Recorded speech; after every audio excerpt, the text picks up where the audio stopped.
दोस्तों, पूर्वी लद्दाख में चीन के साथ जारी सैन्य गतिरोध के बीच नौसेना भी ऑपरेशनल मोड में आ चुकी है। नौसेना का एक दस्ता सेना के जवानों के साथ मिलकर पेंगोंग झील में गश्त कर रहा है। वहां गश्त के लिए पहले से उपलब्ध अत्याधुनिक अमेरिकी मोटर बोट के अलावा 1.5 दर्जन अत्याधुनिक युद्धक मोटर बोट भी लद्दाख भेजी जा रही है। गलवान घाटी में 15 जून को भारत और चीन के सैनिकों के बीच खूनी झड़प से पहले 5 मई को पेंगोंग इलाके में भी भारतीय और चीनी सैनिकों के बीच मारपीट हुई थी। पेंगोंग झील का एक हिस्सा भारत के पास है और 2/3 हिस्सा चीन के पास।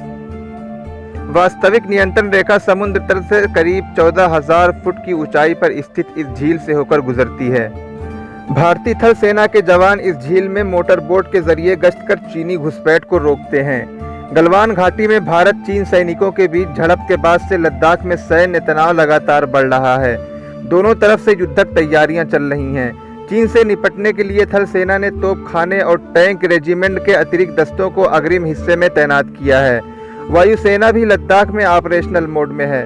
अपाची और चिनूक हेलीकॉप्टर भी वास्तविक नियंत्रण रेखा के साथ सटे इलाके में गश्त कर रहे हैं और सुखोई विमान आए दिन उड़ान भर रहे हैं।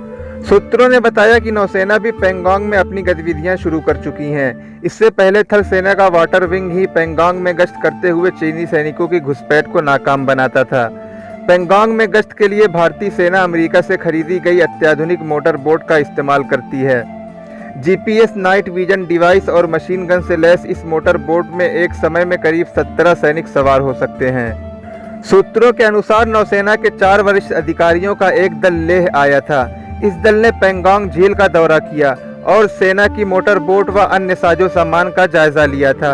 इस दल ने झील में किसी सैन्य टकराव की स्थिति में नौसेना की आवश्यकता का भी जायजा लिया और नौसेना के कमांडो दस्ते की सेना के जवानों के साथ संयुक्त गश्त ऑपरेशनल ड्रिल की रूपरेखा भी तय की थी। इसी दल की रिपोर्ट के आधार पर कुछ दिनों से झील में भारतीय सैन्य गतिविधियां ऑपरेशनल मोड में नजर आ रही हैं।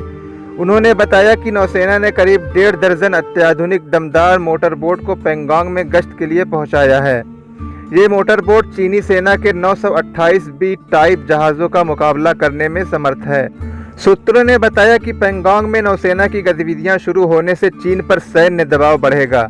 उसे पहले कभी लद्दाख में भारत के आक्रामक रुख का सामना नहीं करना पड़ा। पेंगोंग झील में पहले भी कई बार भारत और चीन के सैनिकों के बीच टकराव हो चुका है। चीनी सैनिकों ने कई बार भारतीय जवानों की मोटर बोट को नुकसान पहुंचाया है, लेकिन अब स्थिति ऐसी नहीं है। झील की लहरों पर उसे मात देने के लिए नौसेना और सेना पूरी तरह तैयार है। दोस्तों, अगर हमारी वीडियो अच्छी लगे तो वीडियो को लाइक करें, सब्सक्राइब करें और बेल आइकन को प्रेस कर दें।